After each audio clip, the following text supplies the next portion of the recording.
Magandang hapon po sa inyo, sir.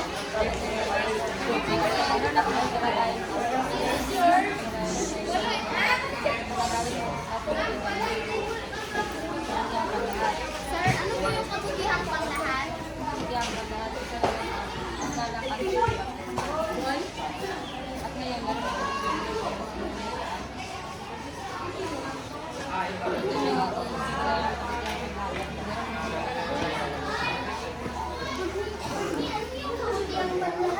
Ano ka ba? Ang bobo mo talaga.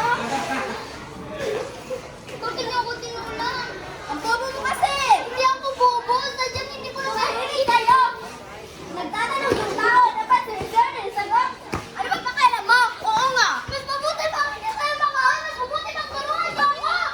Ano ba hindi ko naiintindihan yung sinabi ni sir? Ano ba pakailan mo?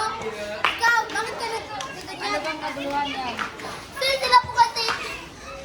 Hindi ka kasi nakinig. Nakinig ako pero hindi ko naiintindihan. Mahimik ka. Hindi ka nakinig.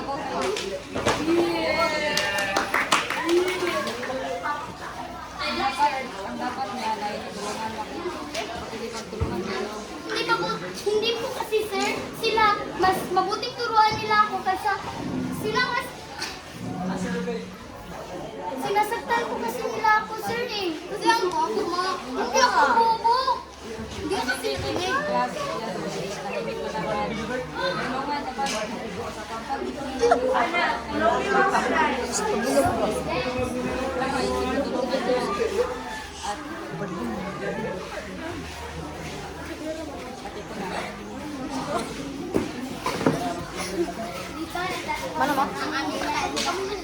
Sige, you explain your topic.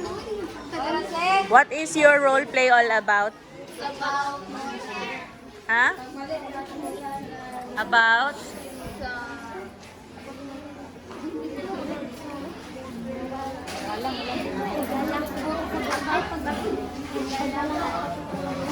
About pagdadala at pakikipagtulungan mo.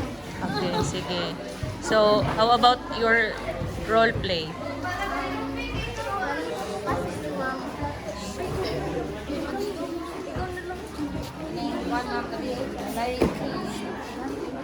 Nagklase ko sila ay isa ka nakasagot. Hindi siya marunong sa mga sinasabi ng guro. Tapos, ayun, pinagsabihan namin na hindi siya marunong intindi sa mga sinasabi ng guro. Sige, ito yung topic yan pakikipag, Tulungan at paggalang at pagtulong. pagtulungan mo. Yeah, may pagtutulong ato. Bully, man tingali ito. Paggagot na ko ba? Iyan din ako. So, sinong tumulong? Ikaw ang tumulong. Paggalang, saan doon ang paggalang? Nakong istoryahan yung Dayon. Then, unsa inyong reaction ato? na-realize na tama ayaw ilang lumat. Okay. Mas hindot na mo talang ang kaysa sa tao. Okay, sige. Okay, next group.